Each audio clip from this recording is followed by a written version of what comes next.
Welcome back everyone, my name's Eltimar and we are going to be continuing our Let's Play of Shadowrun Hong Kong. Where we left off last time, we'd finished an optional mission. We're going to quickly talk to our teammates, see if they have anything to say, and then we're going to head out for the next optional mission. You find Wu sitting on his bed, staring at the floor when you come into his cabin. He rubs his head up and back, occasionally stopping to softly bounce his palm against his forehead. When he notices you, he closes his eyes and shakes his head. Not in the mood to talk right now. Gotta wrap my brain around this Edward saying thing. Tough finding out that Raymond isn't who we thought he was. Yeah, that's pretty much what I've been thinking. 16 years we lived with him. 16 years and we never knew the man. 16 motherfucking years. I just gotta work through this. Okay. Nice quick conversation with Duncan. I like that. No novel to read. That's always a good thing. Why is this thing all cracked up? You enter Isabel's cabin and find her jacked into the octopus. Her body slouches, motionless, tethered to the machine. The computer's large display flickers to life again, just like it did last time. Isabel's avatar fills the screen. This isn't helping. The avatar frowns down on you, a look of supreme disillusionment on her face. I'm decking, and I'm in my safe space, and it doesn't help. The memories are just as painful here as they are in the real world. Your memories are part of you. Decking doesn't leave that behind. No, I guess it doesn't. White plumes of static float from the avatar's fists. She is shaking. It's fucking stupid, though. I can't handle not having a way to escape from this. What are you gonna do about it? I don't know, okay? I just don't. You know what? Hang on. The avatar winks off the screen and the terminal powers down. Isabel's body shudders, a familiar tremor, her consciousness flooding back out of the matrix and into her meat. Her eyes flutter and she takes a sharp breath. Slowly, shakily, she rises from her perch on the floor. You're here with more questions, right? She coughs into the crook of her arm, wipes her nose with her sleeve. I'm sure that you are. Why else would you be bothering me? So spit him out and I'll go digging around in that cesspit that I call a memory. Who knows, maybe we'll find a clue. I know you're hurting, Isabella. Venting helps. Go ahead. She takes a deep breath, makes a visible effort to calm herself. No, that wasn't like me. This isn't the person that I want to be. I'll be okay, I can handle this. Just ask me your questions, okay? Let's get this ball rolling. I do have questions about the walled city. She clenches her jaw and nods. Go on. Gobbet told me about your escape from the walled city just like you said she would. Yeah, I'm not surprised. Why are you telling me about it? Because I want to get your side of the story. She sighs. Alright, fine, if that's what you want. But the walled city was a hellhole, you already know that, but for all its failings, it was a good teacher. It taught me to hide, to stay small and unnoticed, and insulated to survive. It taught me that the fish on the perimeter of the school get eaten, that sticking your neck out is a fool's errand, but that even fools can have their uses. It also taught me to recognize a stronger person when I met one, and how to use that strength for my own benefit. So when I met Gobbet, I knew that she had something I didn't. Her magic, you mean? She nods, and her connection to Rat, and her willingness to risk her own neck on a whim. We were different people then, still are now. The differences were more pronounced when we were kids. Care to elaborate? Gobbet was playful and carefree. She could hold her own in a scrape, but she mostly saw life as a game. As for me, I knew that it wasn't.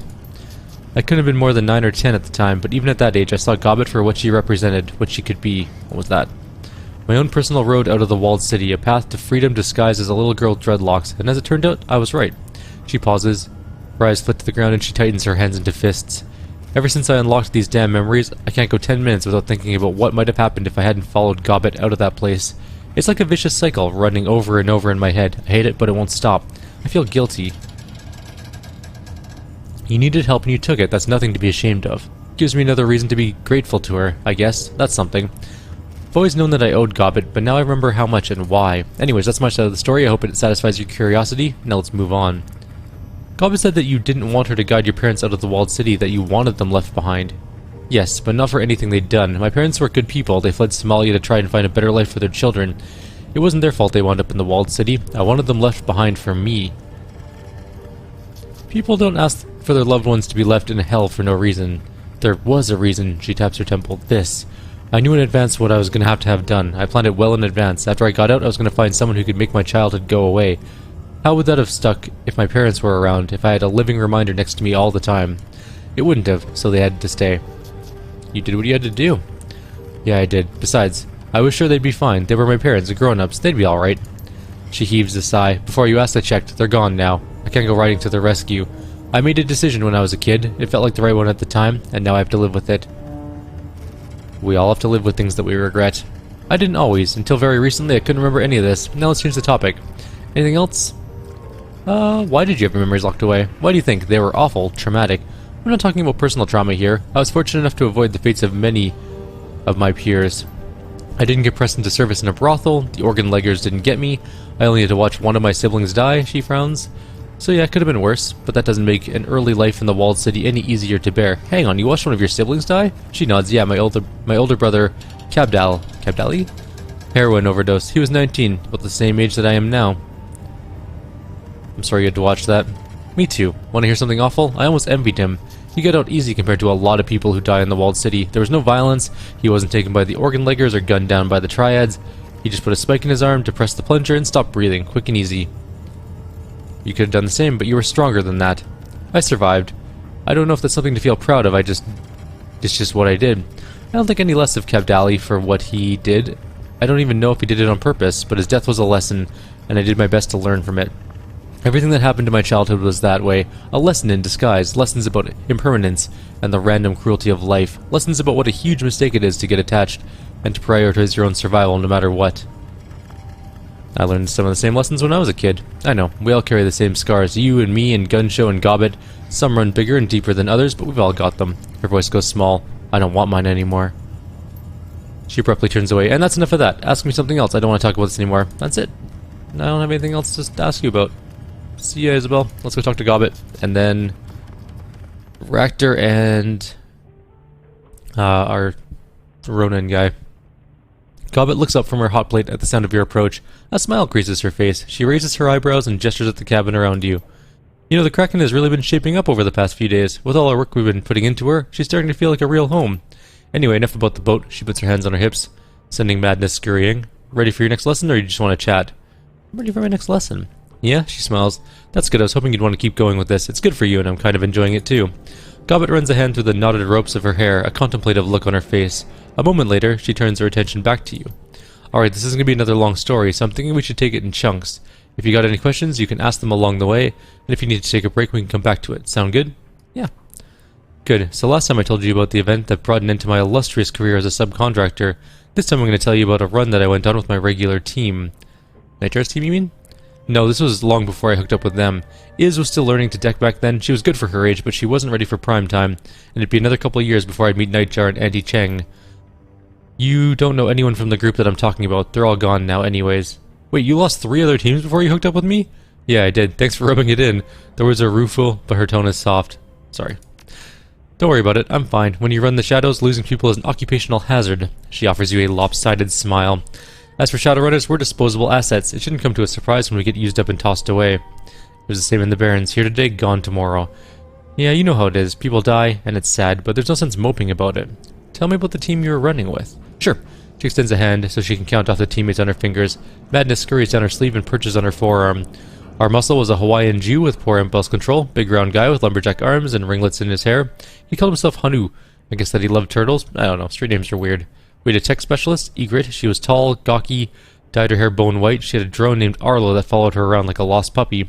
She was kind of a jack of all trades, but she could get the job done. Fun at parties, too. Our de facto team leader was a guy named Sui, or Sui?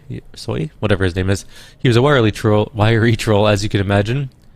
Probably about 2% body fat, all skin and bones. Walked with a hunch to make himself look smaller. He was a shaman, followed rat like me. There can't be many troll rat shamans out there. Not that I've met, but Sui seemed like a pretty good guy. We got along fine. I actually really liked everyone on the team. They were a lot of fun to run with. How'd you meet this group of yours? They're mutual friends. We actually all lived together before we decided running as a team. There was this floating squatters commune out in Hung Hom Bay. It's probably still there, actually. I haven't been back in a long time. But I spent a few years living on the thing, and the rest of the team lived there with me. You lived on, what, a raft? Yeah, basically, we called it the sinking ship. It wasn't much to look at, just a whole bunch of shipping containers all bolted together in a great, big floating brick. It wasn't the most comfortable place I've ever lived, but the price was right and the company was good. Okay, I think I got a grasp on the team dynamic. Keep going. She nods. Alright, moving on. So one day, Sweet brought us a job. He met a client in Victoria Harbor Bar, a rich Eastern Tiger exec. The guy wanted us to steal something for him, a shiny object. She raises her hands. I know it's stupid, right? That was how Johnson described it to us, a shiny object. That was what he wanted us to get. He never gave it any other name. I would have given it a name. Yeah, well, you weren't there. So he brought us the gig, and he called it the shiny object, so we just sort of went along with it. Anyway, the client told us what to look for. He described it as a chunk of red jade about the size and shape of an ostrich egg, with a mirror polished surface and gold wire inlays. He said it would have paper charms hanging off of it, food talismans, Taoist sorcery stuff. We weren't supposed to touch those.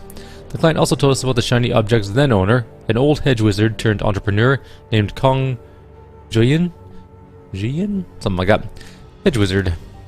She nods. He had the whole wise old sage thing going on. He had the robes, the little hat, the kind smile, oh, and the piece de resistance, a long wispy beard. He was mean as a snake, though, had a rep to prove it. Intel said that the old man, Juyin, was keeping the shiny object in one of his warehouses. He had a bunch of them. He built himself a nice little empire selling the magical paraphernalia through puppet vendors in the Yametai night market. Supposedly on the fifth of the stalls, supposedly a good fifth of the stalls in that place were on Zuyin's payroll. Got it, keep going. So we cased the warehouse for a couple nights before the run, did some recon, took some notes. From what we'd seen, we were pretty sure that Juyin was going to keep our payday in the vault area at the very back of the building. Security was pretty heavy though. He was paying a local triad protection, and he had a lot of their boys on staff. C was the one who came up with the plan. We split up outside and entered the warehouse in two teams. Team A would create a diversion, Team B would hit the vault, while security was looking the other way. We would grab the payday, regroup, and get the hell out of there. Seemed straightforward how to work out. Surprisingly well up to a point.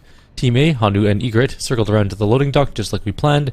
Sui and I waited by the service entrance. We didn't have to wait long. A couple minutes in, we hear this ungodly crash. Then another and another. It turns out Egret had rigged into Zuyin's network of automated forklifts. She had 6 of them running amok in the loading dock, chasing down workers and crashing themselves into anything marked fragile. The next time we're on a run with a loading dock, remind me about the forklift trick. It's awesome, right? A dreamy smile spreads across her face. Egret really outdid herself. I wish I could have been there to see it.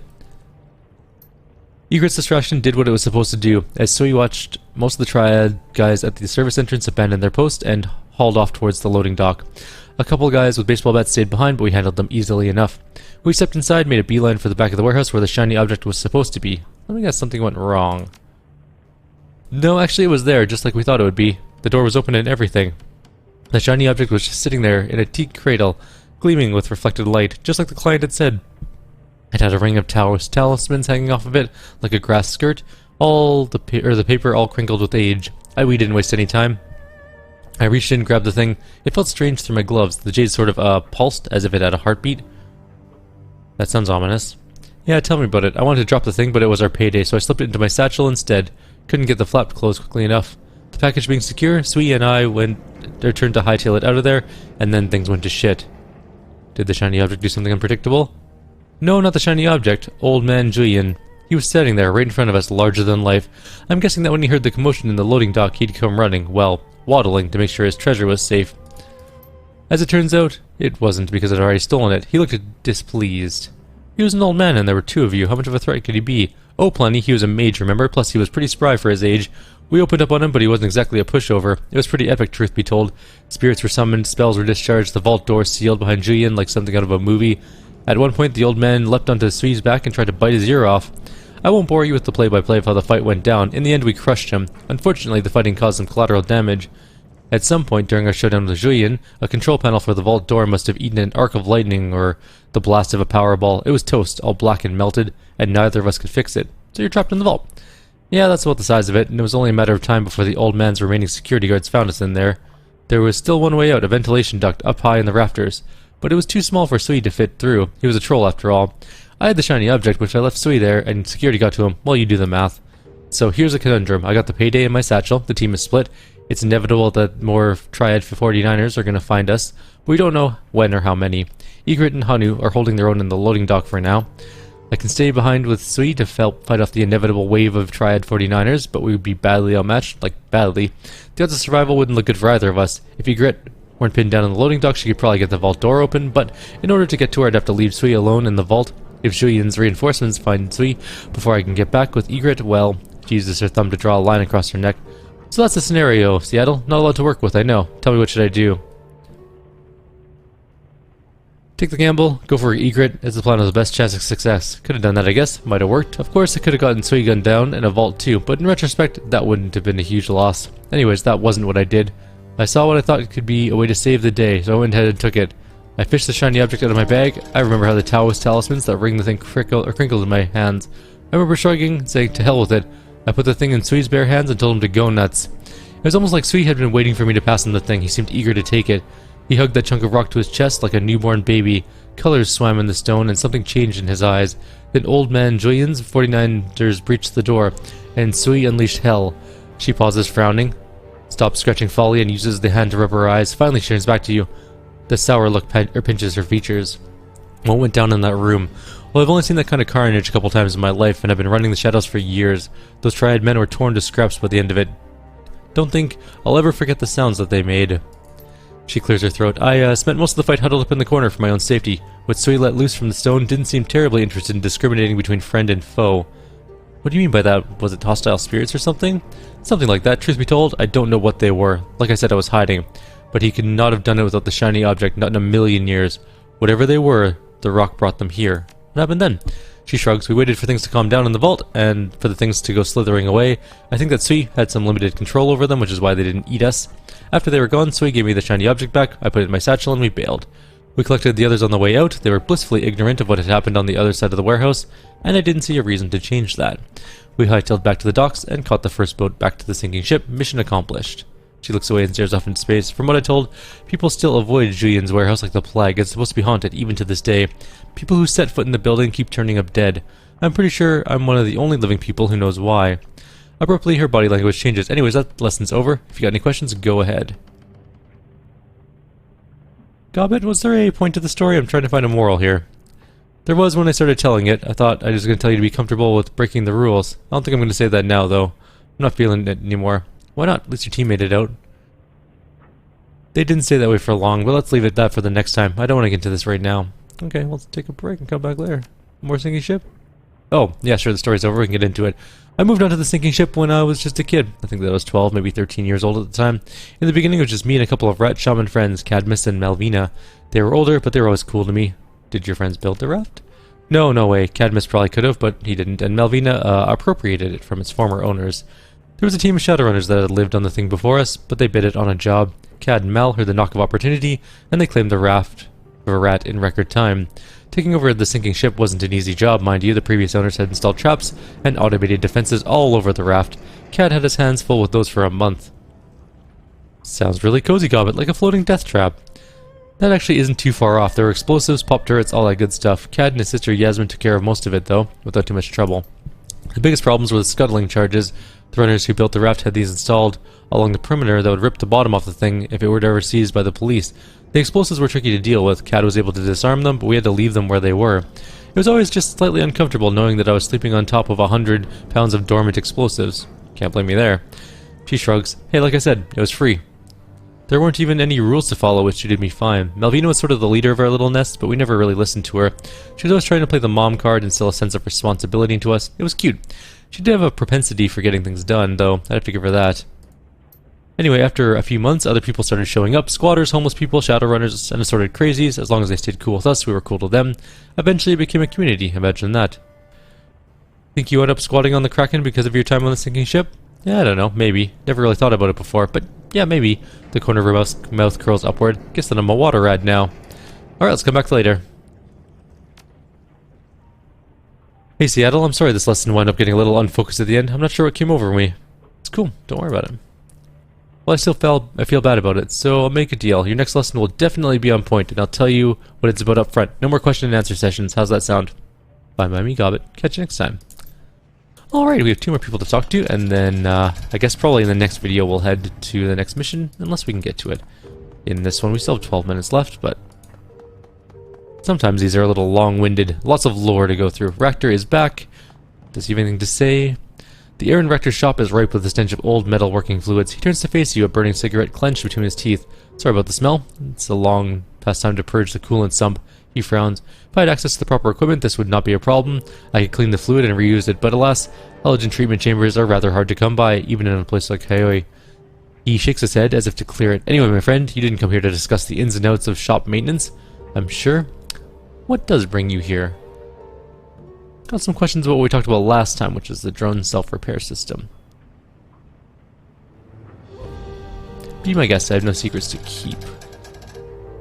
What do you think that a post-human future would mean? Freedom. He takes a long drag on his cigarette, sucking the smoke deep into his lungs. When he speaks, it erupts from his mouth in a plume. The ultimate freedom to direct our own progress and to steer ourselves. as a people in whatever direction we wish. Consider, my friend, every aspect of Koshi was tailor-made for a purpose, dreamed up, designed, and built by a singular guiding intellect. Keep going. Now think of the circumstances surrounding your own birth, and the building blocks that shaped you into the man you are today. Your mother and father exchanged fluids, sloppily no doubt, and with the mindless abandon that such biological imperatives entail. That might have been the ugliest description of sex I've ever heard. Ugly perhaps, but accurate. Sexual intercourse is an inarticulate process, a messy deliverance mechanism for genetic material, spurred on by hormones and base urges. Any attempt to guide the process on a societal level gets branded eugenics and decried as monstrous for obvious reasons. But I digress. The point I was making was that the forces shaped you and me and everyone else you care to mention were ultimately mindless ones, blind, manipulative biological drives that led a sperm and an egg to collide. Holy shit, there's a huge horn that just hit my window. Add in a roll of the dice and a dash of Mendelian genetics, and here you are. Mendelian. The natural processes of evolution and sexual selection guide the development of our species through trial and error. Throw a few billion darts at the wall and see what sticks. In the future, I foresee, the process will be reined in, guided by your own controlling instincts, the co-opt out. An antique phrase, the myth of intelligent design will become a reality, but we will be our own gods, reshaping ourselves as we see fit. Biological evolution is full of choice factor. We choose who we mate with. The choice helps to determine the traits that our offspring will inherit. Very true, but the pool of possible traits that biological reproduction can select for is small. If I wanted to produce an offspring with gill slits instead of lungs, I'd be out of luck. In a post-human future, I would face no such limitations, nor would anybody. We would no longer be slaves to the selective processes that have dictated our development since time immemorial. We would truly become the masters of our own fate. So essentially, you want us to be, what, robots? No, I suspect there must always be some biological component to metahuman life, a degree of randomness, and the possibility of mutation. These are good things, and even if we could shed them entirely, I suspect we shouldn't. What I desire is a truer fusion of man and machine. His eyes flit to Koshi. The drone takes a step forward in response. Modern cybernetic systems tend to be iterations on the biological components that they replace. There are exceptions, of course, but there's no analog for the data jack in nature. But on the whole, our imagination has been depressingly limited in this regard. In the future that I foresee, we will abandon this restrictive mentality and open our eyes to newer and more exciting possibilities. Bodies reshaped to thrive in the deep ocean and depths of space. Bodies inspired by nature, or the human imagination, or both. Bodies that can be used and shed and used again, inhabited as the wearers see fit. The timely realization of such a future is what drives me forward. It is the cause to which I have devoted my life, and thankfully it is inevitable. He taps a cigarette, sending ash spilling down onto the metal floor, assuming of course that we don't destroy ourselves first. How about the drone self-repair system you invented? How did it work? There were 3 distinct elements to my approach. When these elements were working in concert, prototypes that utilized the process displayed remarkable self-repair capabilities. This may be a lengthy explanation. I can skim over it if you please, or I can break it down for you if you're genuinely interested. Bold strokes. Let's just go bold strokes on this one. Yes, fine, I'll give you the short version. The first element of the process was self-healing biomimetic skin. It was capable of self-repairing any superficial wounds that a drone might suffer, injuries that hadn't damaged the machine's underlying structure. The second element was an internal structure built from self-assembling materials and utilizing redundant systems. Any damage that the skin could not heal would be repaired or replaced. The third and final element was a magical component that served me to stave off entropy and render the first 2 systems self-perpetuating. He frowns. You can think of magic as the lubrication that kept the gears turning. An unfortunate but necessary concession. And this is the technology we recovered from the Ares run. Yes, that's right. My thanks to you, my friend. I'm in your eternal debt. There's a hard limit to fusion of man and machine. Doesn't your vision of the future require us to get past that? You're speaking of the essence limit and the problems associated with essence loss. He releases a plume of smoke from the corner of his mouth. Yes, of course that will be a problem. But as with all the problems, a workaround will present itself. Of this I am certain. What workaround? Essence loss will always be a problem. To deny that would be wishful thinking. Always is a dangerous word, my friend. I would encourage you to broaden your thinking. I'm confident you will reach the same conclusion on your own. For the time being, let's leave the matter at that. So in this post-human future that you're trying to bring about, what role would a drone like Koshi play? A similar one to the role he plays now, I imagined. He was designed for a purpose after all. That said, I can see the techniques that went into his design and fabrication having a much broader ranging applications. You're pretty attached to that drone of yours, aren't you? You've been assigned a gender. You keep calling it him. Yes, of course, Koshi is very close to me. As if on cue, the drone scuttles forward, the hardened tips of its claws screeching across the metal floor of the shop. It comes up just short of in front of you, a strange mechanical chitter rising from deep within its chassis. You might accuse me of anthropomorphizing my little companion, assigning human characteristics to him when in fact there are none. Truth be told, there is much more to Koshi than meets the eye, but that's a different conversation. One best suited for another time. That's what you want.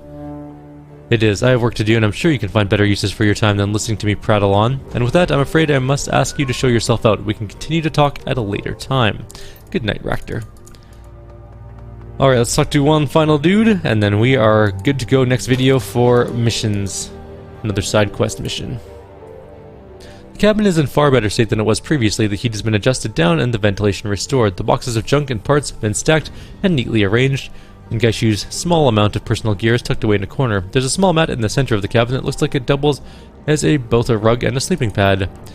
Gaishu is seated in the lotus position, eyes closed. His fingertips rest on a braille reader that is plugged into his PDA. The device fills the room with a soft clicking from the pin combinations. As you approach, he lifts his hands from the reader's surface. Hello again, Eltimar. Is there something I can assist you with? I was hoping we could talk some more. Got a minute? Certainly. Gaishu folds his hands atop his lap and nods his head towards a nearby pile of boxes. I would offer you a place to sit, but I fear I only have boxes. Now, what is it you wish to discuss? What are you reading? Gaishu draws himself up, folding his arms in his lap. With one toe, he pushes the braille reader away. It's called Hagakure, Hidden Leaves, written by Yamamoto Tsunetomo? Something like that, as a treatise on what it means to be a samurai and how one should best serve one's lord. Hard reading for the Red Samurai, unsurprisingly. Wasn't he forbidden from killing himself when his lord died? Gaishu blinks, obviously surprised. A wide grin spreads across his face. You know of him! Yes, that is Tsunetomo. He was eager to die and show his loyalty, but Lord Mitsushigi had always found that custom to be wasteful. The author has a central thesis. When there's a question about life or death, always choose death. Throw oneself into the fray with no resignations, and act on instinct alone. My current state of affairs speaks the truth of this more robustly than any lesson in a dojo. What's the rest of the book about? Gaishu ticks off the points by unfurling successive fingers. It's partly a manual for prosperity behavior towards one's lord, partly a rumination on the mindset required to be victorious in combat, and partly a collection of stories. Tsunetomo believed that to truly embody the virtues of a samurai, adherents should be mindful of their path at all times, never stop training, always question how one's actions reflect on their lord. Above all, be prepared to do your duty instinctively at any time, no matter the cost. If I recall correctly, the author was a bureaucrat who never fought anyone. Gaishu's lips curl into a slight scowl, but he nods in agreement. That is true. Tsunetomo never fought anyone, and some have criticized him for trying to speak of being a warrior without ever lifting a sword. But I believe he has many things of value to say. He cared a great deal about the deeper meaning of being a samurai. If lived experience is the only path to truth, then all philosophers are fools. I respect him for trying to elevate the philosophy. As do I. No one is perfect, but we should all strive diligently as he to elevate our own way of thinking. Most walk through life blind, never understanding their own desires or the effects of their actions. If more of us meditated as deeply as Tsunetomo on our lot in life, I suspect there'd be less misery in the world. What does he say about a masterless samurai? Actually, what would he say about your refusal to kill yourself? I suspect he would not approve of my decision. For him, a commandment to take one's own life was sacrosanct. But he also had a strong belief in lords treating their retainers justly and with kindness. In practice, this was not always the case. We were talking about your father bailing you out of jail. Ah, yes, I do recall you asking about that. Gaishu's reticence is palpable, and in the long silence that follows, he does not continue. You said if I came back later, you'd tell me what happened. Gaishu sighs, heavily nodding. I have given you my word, and I intend to keep it. Do not be concerned. I simply have not spoken to my family in a long time. Bad memories? No, quite good ones, actually. I haven't seen Yasujiro in many years, but that is my fault. We may not have seen eye to eye when I was young, but we came to an understanding eventually. Yasujiro gave me an ultimatum after my run-in with the Shiawase security. He told me he had cut a backroom deal with a rival in Shiawase to keep me out of prison. The charges would be suspended if I finished high school and studied at Kyoto University, with the intent of joining Renraku. If I did not, Shiawase would take me into custody and I would spend time in prison. What did that cost him? I have no idea. He refused to reveal what he had been forced to do in exchange, but I cannot imagine it was cheap. Insider information, perhaps? A deliberately botched contract? Yasujiro was a manager in the water and power division, so the deal would have been lucrative but not secret. I'd always taken my family for granted, raised in a Renraku family, going to Renraku schools. I always had a sense of place, of belonging where I was. The thought of all that vanishing, I simply cannot imagine it. Suddenly the reality of my actions became clear. Gaishu runs his fingers over his bald scalp, smiling distantly. From then on, I tried to be the son he wanted, and he seemed glad of it. We grew much closer over the next few years. He took time off to visit me when I was living in Kyoto. Why would that be unusual? He was a very busy man in those days, a lot of responsibility and very little time for himself. I was impressed he could carve off as much time as he did just to go camping with his son. Camping doesn't seem like a very Japanese pastime. It's more popular than you would think. There's less open physical space in Japan than in North American nations, but most of Japan is still undeveloped. The steep mountains and valleys make construction outside of the flatlands prohibitively expensive, and the area around Kyoto is protected from development. We made several trips to the area between Kyoto and Nara, and the village of Eid. We camped in the mountains above it. We would hunt wild deer and boar there, using my family's antique arquebus. That is an antique gun. That is a strange choice of weapon. It's a choice of expediency. It's nearly impossible for a private citizen to own a firearm in Japan, which is why you may so often read of Yakuza attacks involving swords and cleavers. As the Tanegashima that my family owns is from the 18th century, it is exempt from ordinary regulations. Gaishu chuckles softly to himself. Perhaps ironically, hunting with my father is how I learned to prepare raw meat. Strange to think that such activities served as training for my current state of affairs. So what's the process? How do you prepare it? Soak the meat in brined water, simmer it at a low heat for several hours, let it cool, and repeat the process over several days. It cannot get too hot, or I'm unable to eat it. The process brings out the collagen in the meat. When it's done, I spice it with ginger and sansho pepper. Again, not too much. Mundane food is an anathema to me. Sighing happily, Gaishu stares off into the distance. When he looks back, he smiles broadly at you. Those were good days. I'm sorry I cannot go back to those times.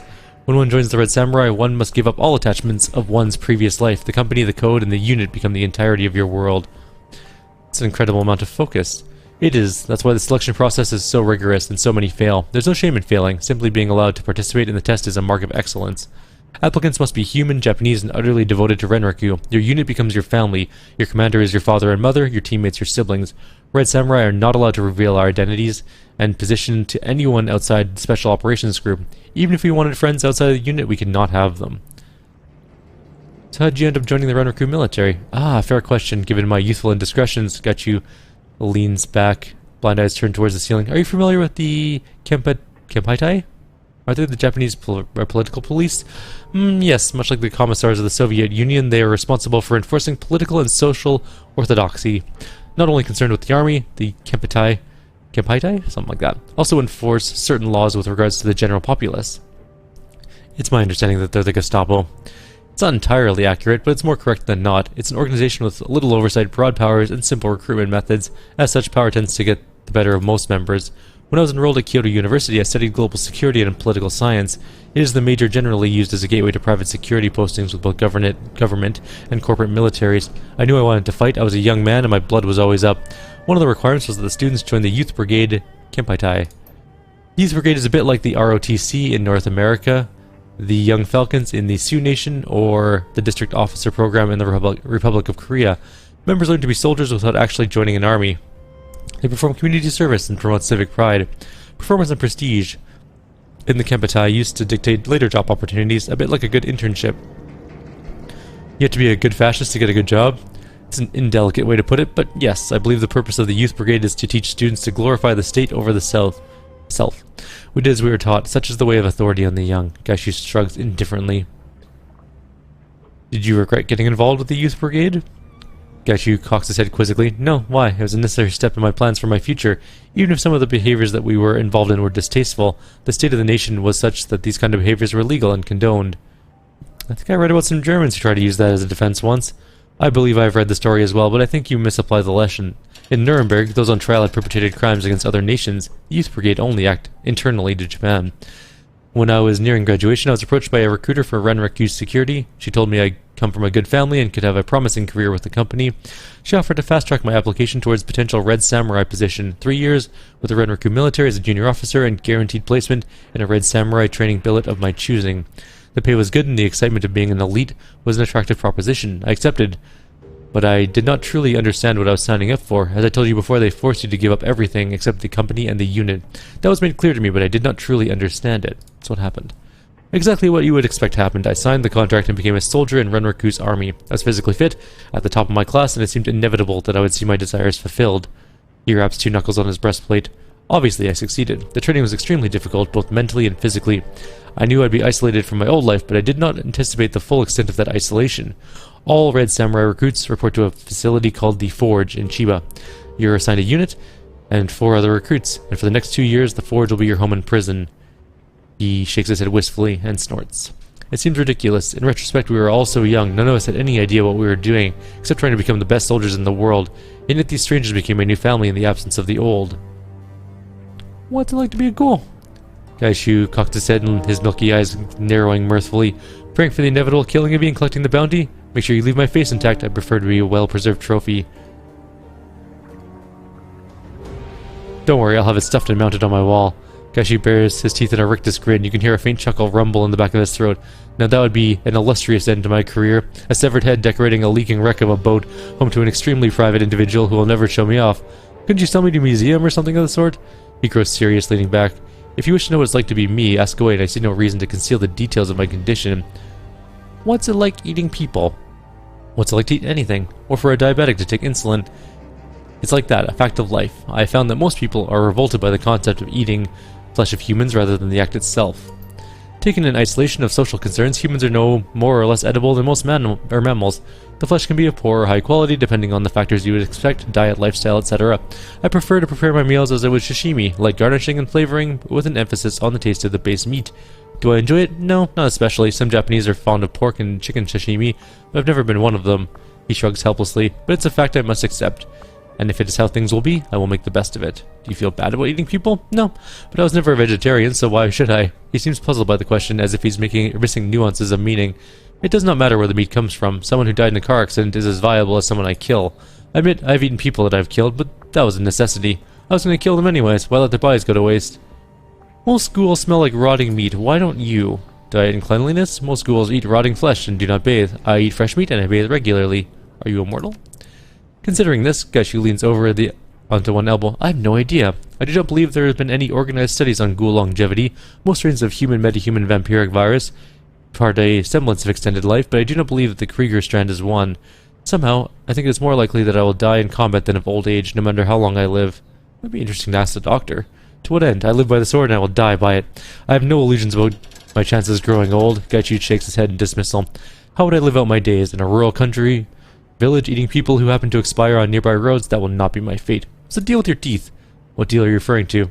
Do you file them into those points? No, they're actually new teeth created by the infection. I suppose it's natural advantage to have teeth better suited to carnivorous pursuits. Okay. Tell me about the members of your unit. Gaishu wrinkles his nose as if smelling something foul. That chapter of my life is over and done with, and they're no longer part of my world. Why would you care about any of that? If they're still hunting you, I need to know about them. He stares at you for a long silent moment, finally grunts. Very well, that's a good point. He looks down at his hands, picking something out from beneath one claw. He continues to look at his hands while he speaks. When I was younger, I would have more readily cut off my fingers than tell you what you ask. You must understand that secrecy is absolute among Red Samurai. Your identity becomes secret, erased from any database that might connect you to the Red Samurai. You use only your code name in the field, and your given name is known only to your commanders and your unit. Even other Red Samurai units have no idea who you really are. Finally, looking up from his hands, he leans back against the boxes. Contact with the outside world is cut off completely. Even once training is over, your communications are restricted. Maintaining relationships outside of those you work with is frowned upon. It's a lot of stress. What if a recruit can't take it? Very few recruits get to this point. If they cannot handle it, they all underwent stringent psychological tests prior to this point. If a failed recruit cannot handle it, he and the rest of his unit are failed out of the program. The rationale is simple. If one member cannot take the training and his unit cannot carry him through, they have all failed. Ishida was our commander. He came from a rich family in Saitama, the kind of family where he was given every advantage possible, with the expectation that he would keep the family name prestigious. He was older than us, as if he had already spent 6 years in the army, a very severe man, rarely given to humor. Takagawa was usually second in command. As our designated marksman, he tended to have a better tactical view of how an operation should be run, simply because he needed to study the terrain more. He loved to get us laughing. Without him, I think I would have gone crazy in the first few months. Our mage's name was Sasaki. She had been in training as a Miko, an apprentice priestess, when her magic began to manifest. She was in unit for the challenge and for the money. Her family had always been poor, and they always told her she would never amount to anything. I think she joined the Red Samurai to prove to them she could do anything she wanted. My kind of attitude, I'll admit. I'm unsurprised to hear it. You and Sasaki share similar attitudes. Neither of you stops to consider if the goals are attainable. You simply know that they are. Our heavy gunner's name was Amori. He kept the team honest with itself, never had a disparaging word for anybody, but would not hesitate to call someone out for their behavior. Sasaki loved that about him. Really, she loved all of them. The two were discreet, but discretion only goes so far in a small team. Oh, she loved all of him, not all of them. Still, we respected their privacy when possible. Is that kind of thing allowed? If the unit commander allows it, yes. We were given incredibly wide leeway in what to allow or forbid in the unit. The belief that the results were the only thing that mattered. If the unit failed, we would fail as a whole. Saki and Aomori were crazy about each other, and it would have done more harm to keep them apart. Lastly, there was me. I was the close quarters and breaching expert. The first man in the door when we had to clear our room. I was the perfectionist on the team. Aomori could get us to do anything, but I was the one who made certain we did it well, with style. What, you made them practice harder or something? If a thing is worth doing, it is worth doing well. And that thing is also your duty, it is worth doing perfectly. Many times, we would perform drill or exercise well enough, but that was not good enough if I had to trust my life to it. That was why we became one of the best teams in the organization's history. That's a thing to be proud of. Of course it is. Do you think I do not know that? He sighs heavily. I apologize, it's just that these feelings are still raw sometimes. Even if I were to be cured, I could never go back. They have been disgraced and I have done unforgivable things. I've been cast out for good. What do you mean? When they ambushed me in Fukuoka, it was fight or die. I killed 2 of them before I escaped. I will not be returning to the unit no matter what. He opens his eyes after a moment and shoulders slumping. It's not an easy memory to grapple with. That's fine, guys. You take your time. Thank you. Cannot talk about it more now. Need to process emotions. It's still raw. I'll come back later. Alright, that's going to be the end of this video. We're at like 40 minutes. There's a lot of talking. We did all the lore things, and in the next video we'll go do a mission. Like always, if you have any suggestions or comments, please leave them below. Otherwise, I will see you all next time. Take care.